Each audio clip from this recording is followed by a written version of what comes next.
Hello, I'm Esther Githui-Ewart. Welcome to Africa 54. Here's what's coming up.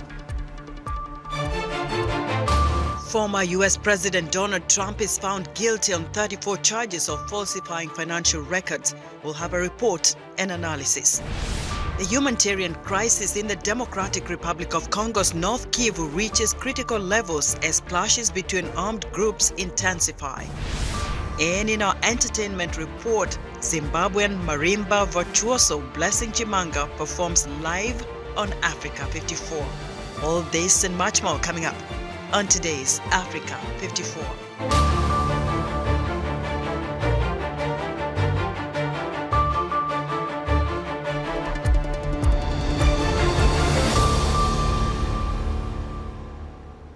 We begin our broadcast with major news out of the United States. U.S. Republican presidential candidate Donald Trump has been found guilty of falsifying financial records to hide a payment to an adult film star to influence the outcome of the 2016 election. Tina Trin has the details from New York.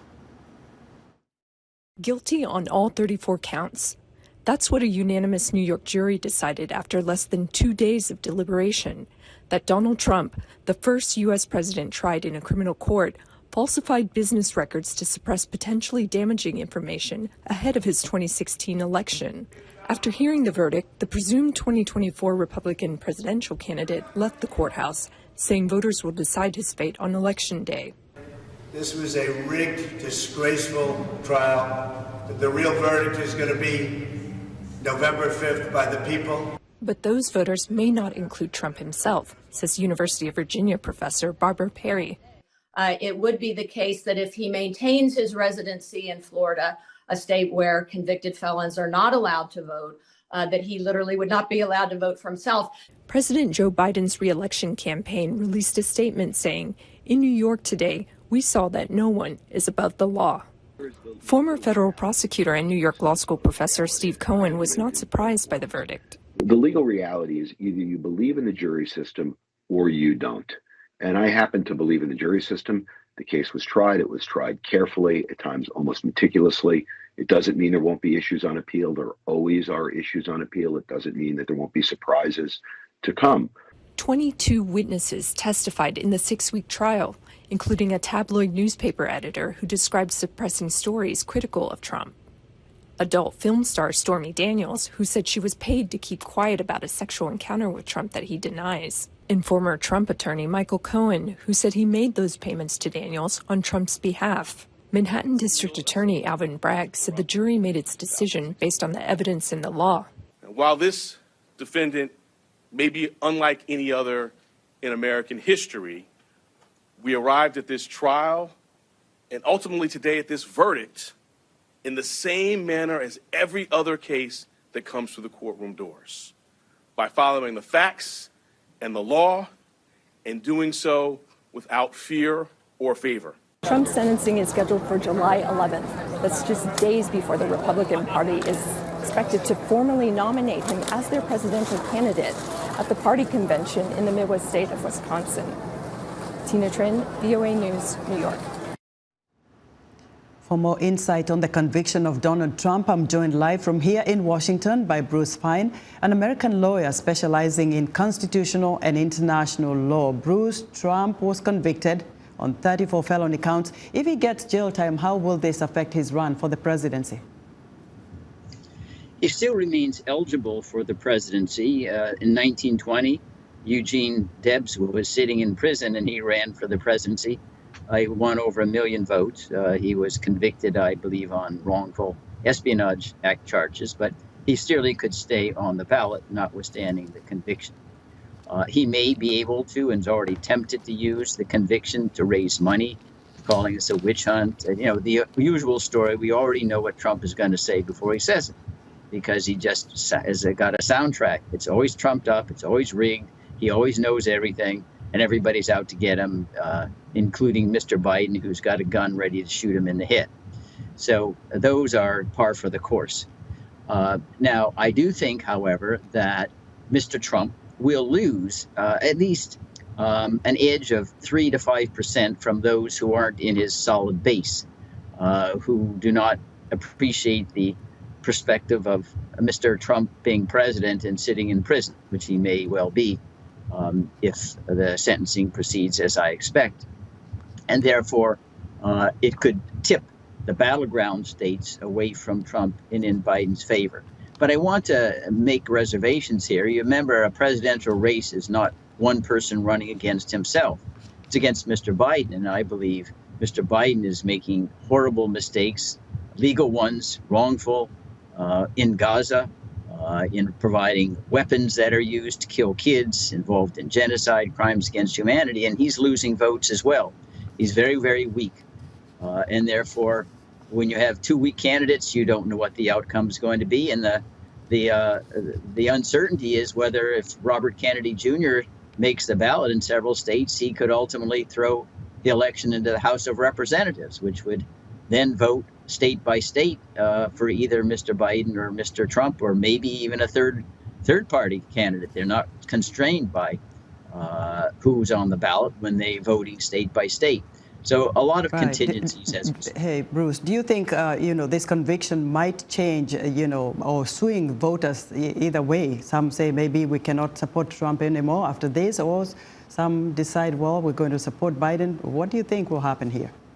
No, I think there will be a margin. I think we're speculating about the number, and I'm putting the number at maybe like 3 to 5% who will abandon Mr. Trump.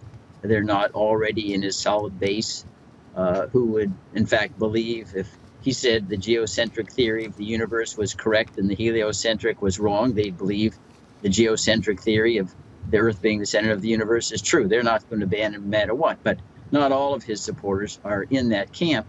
And I think he'll lose 3 to 5%. Now, that may make the difference in battleground states, which are already very narrow. But this is political stargazing. We don't know for certain. Bruce, Trump supporters are calling for riots. In fact, some of them have also called for the execution of the judge, attack on jurors as well. And there's a lot more posted on social media everywhere. Is America's judicial system under attack? I don't think the answer is yes, in the sense that these words amount to criminal assault. That is, they're intended to put people into fear of their physical health and safety by threatening violence, without a doubt. Those are crimes, and I think these people will be prosecuted. I'm in Washington, D.C. You are as well. I saw New York after the verdict. There aren't all these protests and riots out there. My own view is that the United States is still sufficiently attached to the rule of law that these people who are summoning riots will end up in jail, like the January 6th mob is. Over 700 now, convictions and serving jail time, some as many as 18 years in prison. And we'll move on, and the rule of law will prevail. But I want to underscore that what they are saying amounts to criminal assault. That's illegal. You don't do that in the United States. You have legal recourse and redress, but not violence. Right. Bruce, many thanks for your insight. Bruce Fein is an American lawyer specializing in constitutional and international law. It appears South Africa on Friday is heading closer to a national coalition government for the first time, as partial election results have the ruling African National Congress short of a majority, with more than half of votes counted across the country's 9 provinces. Tuso Kumalo reports from Johannesburg. Counting of votes in South Africa's national and provincial elections has been completed, with around 70% of the vote captured, audited and released. The ruling African National Congress is leading nationally and in 7 of the country's 9 provinces. However, analysts say Mandela's party will only get around 42% of the national vote. Just taking the historical trend of the ANC, you would have seen that if you combine the trend and the split of MK, that the ANC is likely to end at about 42%. 5-month-old Umkhonto Wesizwe, led by former President Jacob Zuma, has surprised everyone across the country. Nationally, the party is sitting at number 3 and has the highest number of votes in KwaZulu-Natal. It feels very much good. Anyway, we expected this. We know what we were doing on the ground. We were campaigning, we were telling people the truth. about what MK is about, and we were telling them the truth about what the current government is about. Smaller parties did not perform well in this election, but are, however, not giving up. We also saw a lot of young people who are energized by a new way of doing politics. You know, we are not shackled by liberation-style politics, and we've really redefined, I think, the political arena. And anybody who comes after us, you know, has an opportunity to do things differently. It is expected that by early morning tomorrow, the country will know who the winner is, and parties are already talking about coalitions. Tuso Kumalo for VOA News, Johannesburg. For more observation on South Africa's elections, VOA's Paul Ndiho spoke to Dumiso Chingo, a strategic partnerships manager at the Council for Scientific and Industrial Research. What we do at the Council for Scientific and Industrial Research of South Africa, we have a team here that is helping to predict the outcome of the elections. We've developed a model, an algorithm, so to speak, that is used to study the patterns of voting from the previous election and use those patterns that we obtain in order to see what the current election is going to look like. We've done this since 1999, initially with the Independent Electoral Commission of South Africa.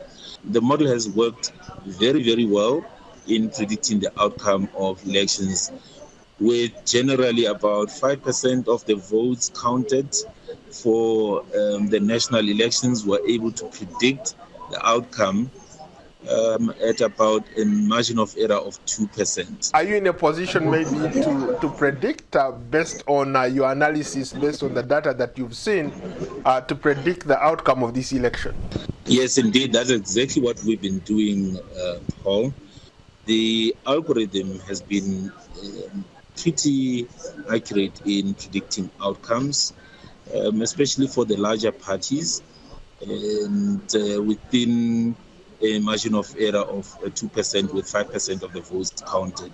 Now, as obviously with any model, the more you feed data into it, the better it is able to predict the outcome. What has surprised you the most during this election cycle or during this tallying process that you are involved in? The things that have emerged that we've seen in this election are that there will not be a single party that holds a majority in the national parliament. That is what is emerging. Of course, as I said, this is a prediction. We will see what the final outcome is, but our model tells us that there will not be a single party that emerges as an outright majority winner. That implies that there is likely then to be a coalition government going forward. Now we're looking at the numbers of what other parties have sufficient numbers to perhaps engage in talks about coalitions. That was Dumiso Chingo, a strategic partnerships manager at the Council for Scientific and Industrial Research, speaking to VOA's Paul Ndiho. The humanitarian crisis in the Democratic Republic of Congo's North Kivu province is at critical levels as clashes between armed groups intensify. Maseco's Chief Executive Officer, Jada Doen McKenna, visited Kashaka camp for internally displaced persons on the outskirts of Goma, which hosts over 94,000 people, including more than 56,000 children and over 23,000 women. For more on the humanitarian crisis in North Kivu, I'm joined live by Jada Doen McKenna, Maseco's Chief Executive Officer. Jada, welcome to Africa 54. Thank you. Thank you. Tell us what you saw and heard from those who are internally displaced. It was really heartbreaking what I saw. I saw people who've been through a lot, who are devastated, but who are incredibly resilient and fighting forward. A very typical story of what I heard was a woman where fighting had reached near to their area. The family felt like they had to flee. Then they went to stay with relatives that were in Goma, who were very overcrowded. And ultimately, they made their way to the internally displaced camps. Those camps are mostly full. So right now what we see are people building new camps, building shelter on the side of the road, doing whatever they can to be close into the camps, to have a place to sleep. So I saw people really making their way, struggling. These camps are very crowded. There's very limited access to water, sanitation, very limited access to health services, and food prices in Goma at the same time have increased at rapid levels. What I heard the most from people, women and men, were complaints and fears about sexual and gender-based violence. So basically, as women are forced to leave the camps or forced to do things to try to make money to feed their children, they're being taken advantage of, either in the camps, which don't have electricity, may be very overcrowded, may not always be safe, and then when they venture outside. So a lot of people very desperate, struggling to survive. Jada, how is your organization responding to that crisis? We are doing all we can. This is a crisis that is underfunded. The estimates are about 14% of the funding needs have been met. We, in particular, have been very focused on providing clean and safe water for both hygiene and drinking purposes. I was able to see several facilities where we had set up pumping stations directly from lakes and from the lake, and then we're able to fund multiple areas to provide that pump and that water into multiple areas of the camp. We also do help kind of come up with governance around the water and help communities and help those in the camps themselves kind of govern how those water pumps are taken care of. Also a lot of work to provide clean showering and hygiene facilities, psychosocial support where we can to the women and girls who were there.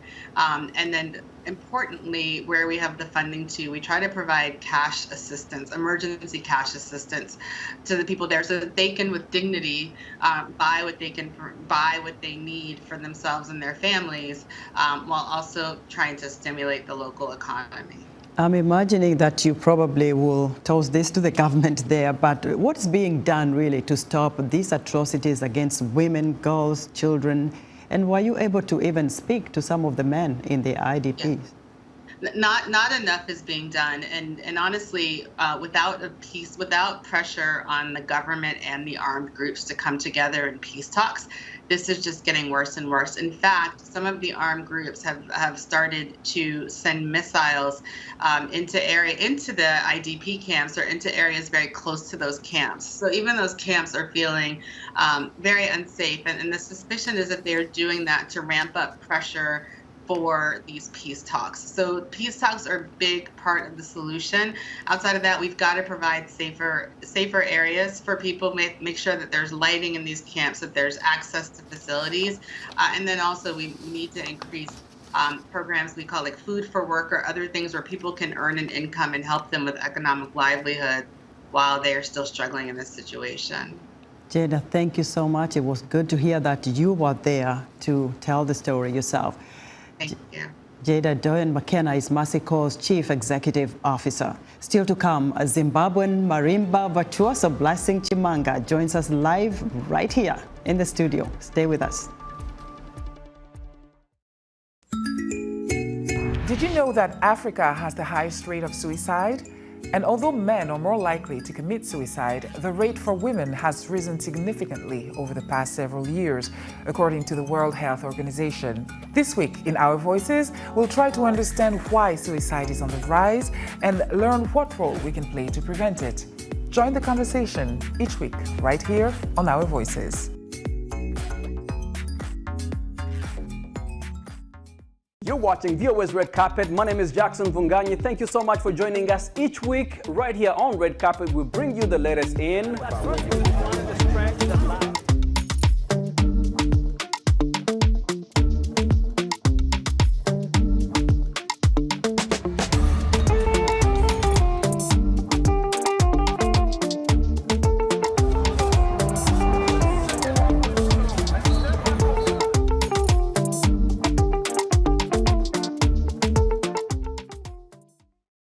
where stories come alive. From the heart of Africa, it's the BAL playoffs and finals.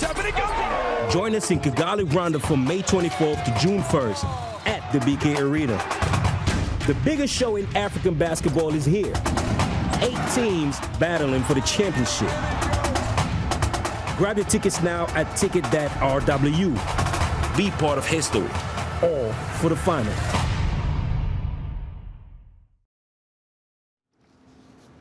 In other news, Nigeria has adopted a new national anthem after lawmakers passed a law that replaced the current one with a version dropped nearly 50 years ago.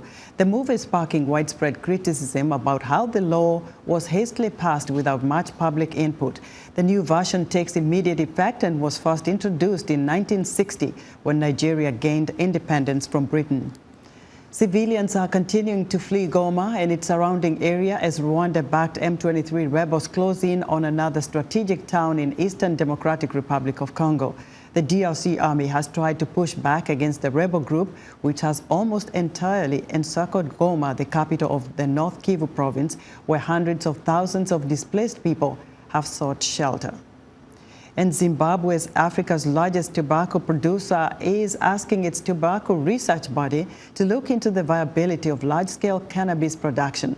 Tobacco growers say the research board's decision to research cannabis results from the World Health Organization's efforts to discourage tobacco use and the government's directive to explore agricultural alternatives.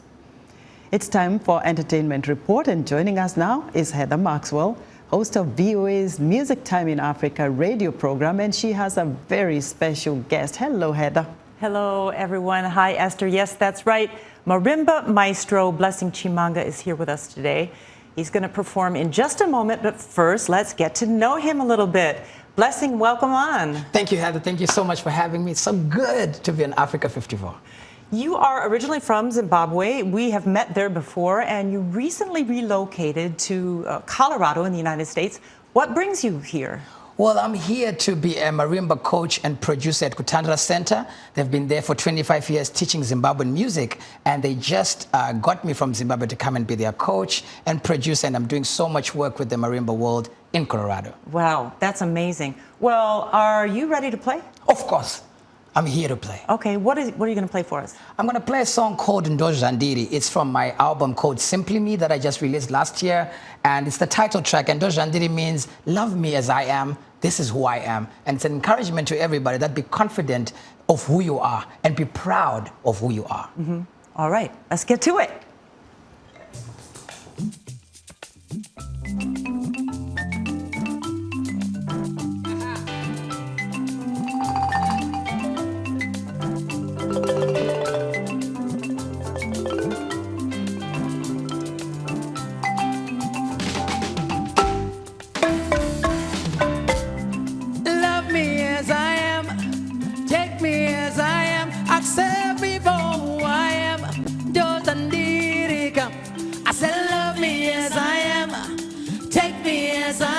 Accept me for who I am.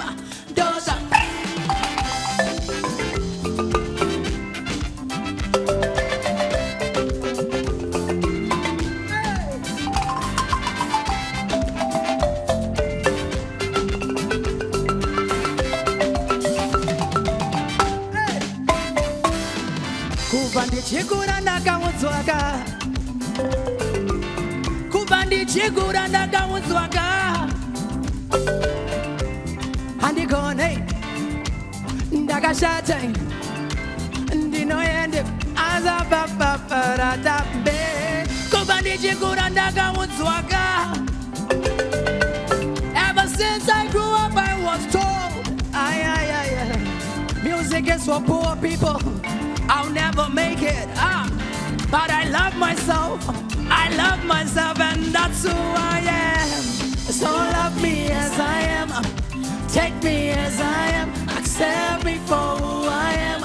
Just I said, love me, yeah. Hey, take me. Accept me for who I am. I did that though. I said, I'm I said, that's who I am. Yo. I am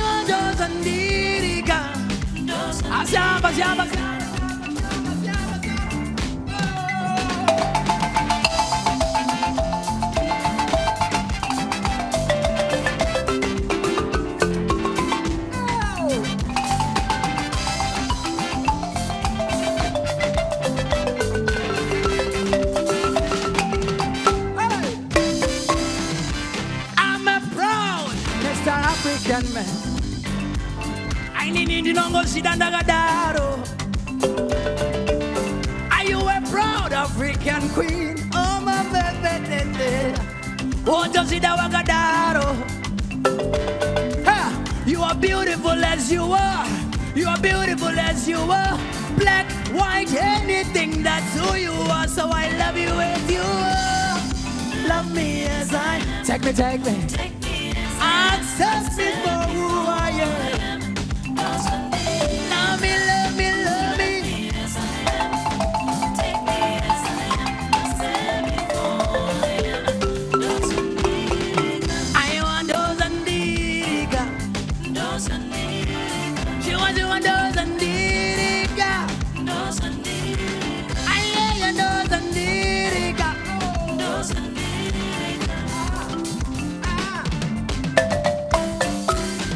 Love me, love me, love me, love me. Love me, love me, love me, love me. Love me, love me, love me, love me. Adamazi manamu maumed. Adamina mariga taku baba. Hey. Love me, love me, love me, love me.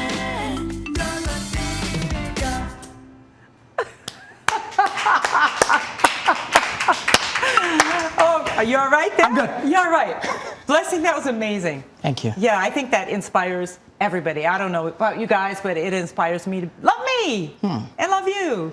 So listen, I had a question. Do you like performing better or teaching better? I love performing better. Do you? Yes. Yeah. And you've been doing that a long time. How did you get started?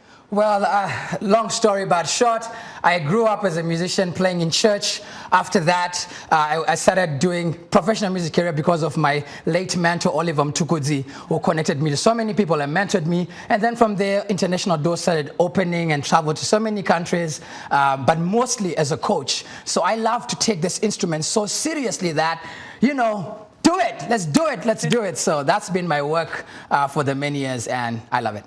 All right. So people can listen to this on, is it on the album? What is the name of your album? My name of the album is Simply Me. Simply Me? Yeah, Simply Me. Okay, so and it's on Spotify and all those other social media platforms. All right. And you're heading back to Denver pretty soon, today. Yes, right? I'm heading back to Denver today and getting ready for 50 Voices of Marimba. All right. Blessing, thank you so much for coming on today. Thank you, Heather. Esther, back to you. That's it for the show. See you next week.